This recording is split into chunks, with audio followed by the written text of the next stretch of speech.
सुप्रभातम बच्चों। अब हम अभिज्ञान शाकुंतलम के इससे पहले के वीडियो में हमने उसके नायक दुष्यंत और नायिका शकुंतला के चरित्र का चित्रण किया था।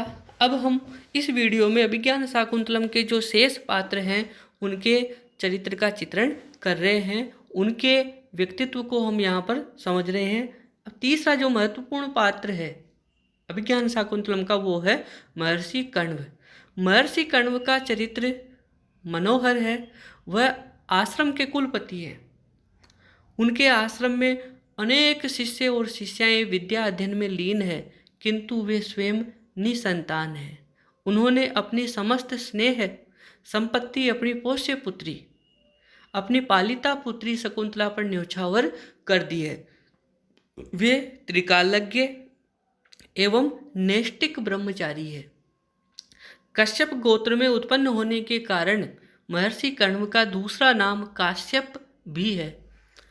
अपने अलौकिक तपस्या के कारण वे भूत, भविष्य और वर्तमान तीनों का ज्ञान कर लेते हैं और इसी कारण त्रिकालदर्शी होने के कारण ही उन्हें शकुंतला के और दुष्यंत के गांधर्व विवाह का ज्ञान हो गया था। कण्व ऋषि तपस्वी होने पर भी लोक व्यवहार के अच्छे ज्ञाता है।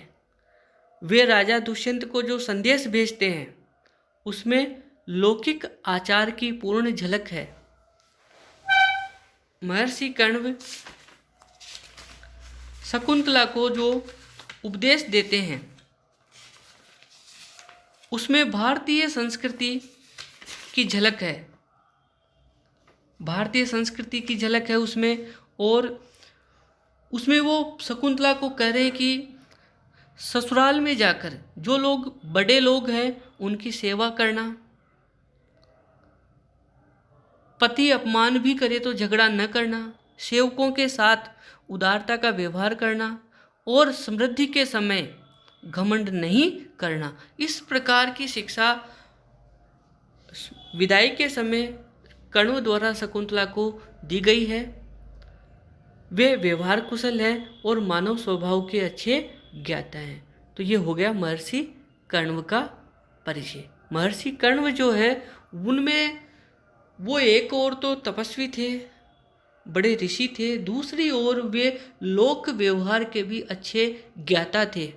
लोक व्यवहार का तात्पर्य है कि गृहस्थ जीवन के बारे में भी वो बहुत ही अच्छे से जानते थे, और इसी कारण उन्होंने शकुंतला को पति के घर कैसे रहना है, ससुराल में कैसे व्यवहार करना है, उसका उपदेश दिया।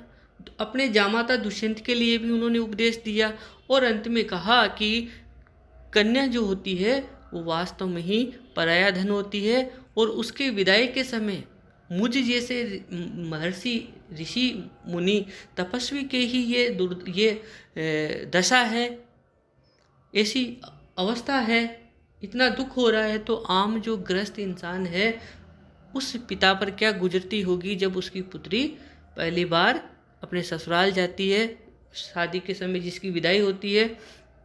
तो इस तरह से बड़ा ही मार्मिक इनका चरित्र रहा है।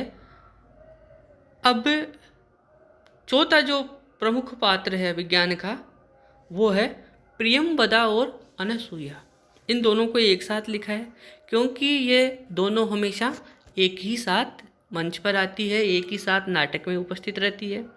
ये दोनों शकुंतला की प्रिय सखियां हैं और एक प्रकार से दोनों शकुंतला के व्यक्तित्व की प्रतिछाया सी प्रतीत होती है। ये दोनों शकुंतला से छोटी है, लेकिन लगभग हम उम्र ही है। इन दोनों में से प्रियंवदा जो है वो अत्यधिक विनोद प्रियता एवं चपलता है। प्रियंवदा में अत्यधिक विनोद प्रियता और चपलता है। वो चंचल है और उसे मनोरंजन करना ज़्यादा पसंद है। अपने विनोद प्रिय स्वभाव से ही वह संपूर्ण वातावरण को सजीव एवं मनोरम बनाए रखती है। प्रियंवदा भावावेश में बहती है। वो पहले बिना सोचे समझे कार्य कर जाती है और बाद में उसे घबराहट होती है। प्रियंवदा हास्य प्रिय है, उसमें मुग्धात्व है, लज्जा है और शिशुता की झलक है, बचपना है।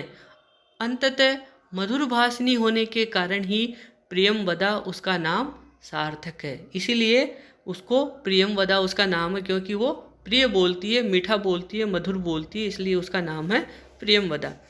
अनसूया, अब ये अनसूया जो है ये इसका व्यक्तित्व प्रियमवदा से थोड़ा भिन्न है। अनसूया स्वभाव से व्यवहार कुशल एवं प्रौढ़ है। प्रौढ़ का तात्पर्य समझदार है। अनसूया में प्रियमवदा की अपेक्षा धैर्य और गंभीरता अधिक है। अनसूया शंकालु रहती है, उसे वर्तमान की अपेक्षा भविष्य की चिंता अधिक रहती है और उसमें व्यवहारिक बुद्धि भी प्रियमवदा से अधिक है। तो ये हो गए प्रियमवदा और अनसूया, ये दोनों शकुंतला की सखियां हैं, शकुंतला के साथ हमेशा रहती है। अब बात करते हैं हम महर्षि कण्व के दो प्रमुख शिष्य सारंगरव और सारद्वत। ये दोनों ही महर्षि कण्व के शिष्य हैं। ये दोनों ही गौतमी के साथ शकुंतला को हस्तिनापुर दुष्यंत के पास पहुंचाने जाते हैं। जब चौथे अंक में जब विदाई होती है और पांचवें अंक में जब ये तीनों शकुंतला को लेकर हस्तिनापुर जाते हैं तो उन शकुंतला के साथ उसकी गौतमी के अलावा सारंगरव और सारद्वत भी जाते हैं। और यही चर्चा यहाँ की जा रही है कि ये दोनों शकुंतला को दुष्यंत के पास पहुँचाने जाते हैं। ये दोनों मात्र तपस्वी ही नहीं हैं अपितु लोक व्यवहार के भी ज्ञाता है, क्योंकि इनके जो गुरु है महर्षि कण्व वे भी अच्छे लोक व्यवहार के ज्ञाता रहे हैं। तो शिष्यों का होना तो स्वाभाविक ही है। इनमें सारंगरव जो था वो अभिमानी, हठी, असहिष्णु, अधीर, क्रोधी और वाचाल है। दुष्यंत से जब 5वें अंक में वार्तालाप होता है तो सारंगरव क्रोध भी प्रकट करता है और बोलता भी अधिक है।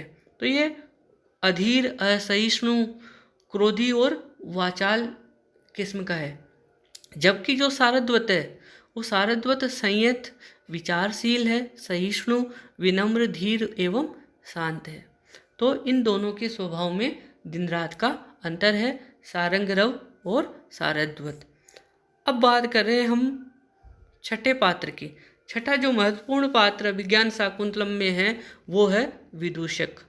विदूषक संस्कृत नाटकों में जो विदूषक होता है ये एक महत्वपूर्ण पात्र होता है। लगभग सभी नाटकों में विदूषक है। यह एक हास्यकारी पात्र है। वह नायक का विश्वास पात्र होता है। जो नाटक का जो नायक होता है उसका विश्वास पात्र होता है। अभिज्ञान शाकुंतलम में विदूषक का नाम है मांडव्य। ये मांडव्य राजा दुष्यंत का अभिन्न वाचाल मित्र है। अभिन्न मित्र है और वाचाल है, बहुत अधिक बोलता है। विदूषक जो है वो अधिकांशतः ब्राह्मण होते हैं और पेटू होते हैं और भोजन प्रिय होते हैं। वह स्वभाव से अत्यंत भीरू एवं डरपोक होते हैं। तो ये विदूषक की हो रही है चर्चा। अब अभिज्ञान का जो 7वां जो पात्र है, 7वां जो पात्र है वो है गौतमी। गौतमी जो है नारी पात्रों में कण्व ऋषि की धर्म भगिनी होने के नाते गौतमी का महत्वपूर्ण स्थान है। तो ये महर्षि कण्व की धर्म बहन है गौतमी। कण्व के आश्रम में सर्वाधिक वृद्धा तपस्विनी है। ये सबसे बुजुर्ग महिला है। महर्षि कण्व का गौतमी के प्रति सम्मान का भाव है, तो गौतमी का महर्षि कण्व भी सम्मान करते हैं। तो महिलाओं के प्रति आदर हमारी संस्कृति में प्राचीन काल से ही रहा है। यत्र नार्यस्तु पूज्यन्ते रमन्ते तत्र देवता। मनुस्मृति कहती है कि जहाँ स्त्रियों की पूजा होती है वहाँ देवता निवास करते हैं। तो महर्षि कण्व का गौतमी के प्रति सम्मान का भाव है, इसलिए वह उसे शकुंतला के साथ हस्तिनापुर भी भेजते हैं। उसमें अवस्था के अनुरूप गांभीर्य, सहिष्णुता एवं विवेक है। कण्व आश्रम में तापस कन्याओं की जो तापस कन्याएं हैं, उन सबकी देख रेख का उत्तरदायित्व गौतमी का ही है। तो अब 8वां जो पात्र है वो है मारीच ऋषि। मारीच ऋषि का जिक्र अभिज्ञान में 7वें अंक जो अंतिम अंक है उसमें आया है। महर्षि मारीच सांसारिक सुखों से असंपृक्त निष्प्रह कर्मयोगी है। यह कश्यप प्रजापति है। इनकी पत्नी का नाम अदिति है। हेमकूट पर्वत पर मारीच ऋषि के आश्रम में ही शकुंतला अपना विरह काल व्यतीत करती है। जब दुष्यंत शकुंतला को पहचानने से इनकार कर देता है तो एक अप्सरा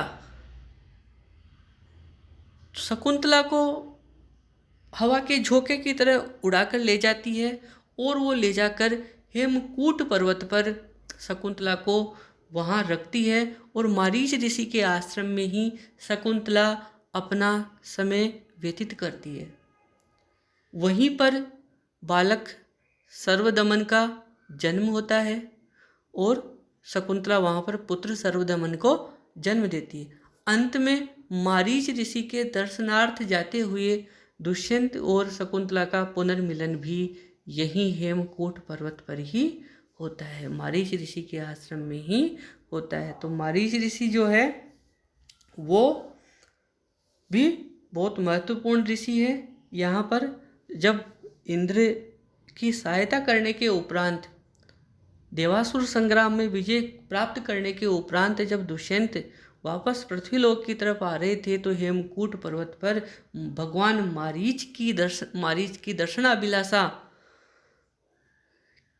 जताते हुए मातली सारथी से दुष्यंत कहते हैं कि हे मातली, मेरा रथ हेमकूट पर्वत की ओर ले चलो, मैं मारीच ऋषि के दर्शन करना चाहता हूँ।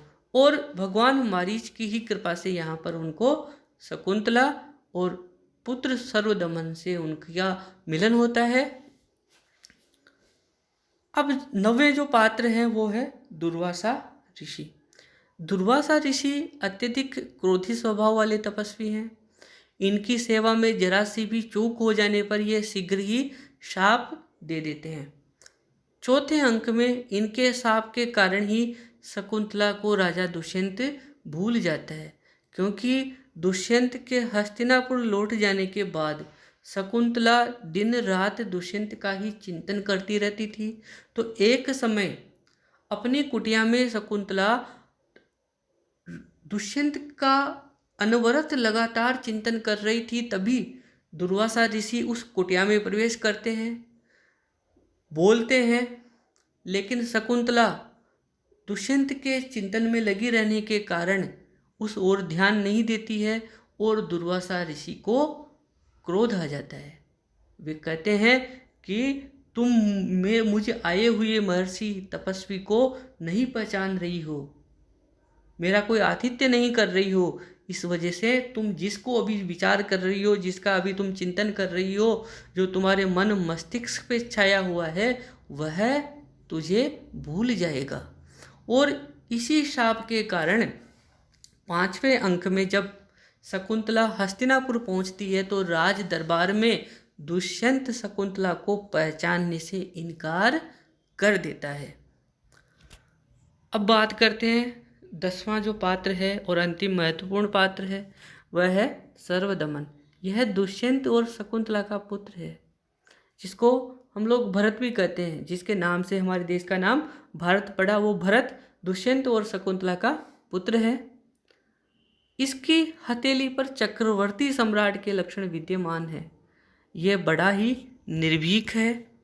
इसी कारण जब दुष्यंत सर्वदमन को पहली बार देखते हैं हेमकूट पर्वत पर महर्षि मारीच के आश्रम में, तो वह बालक सर्वदमन 5-6 साल का बच्चा सिंह शावकों के, शेर के बच्चों के जबड़े फाड़कर उनके दांत गिन रहा होता है। तो ये बड़ा ही निर्भीक बालक इस अभिज्ञान शाकुंतलम में चित्रित किया गया है।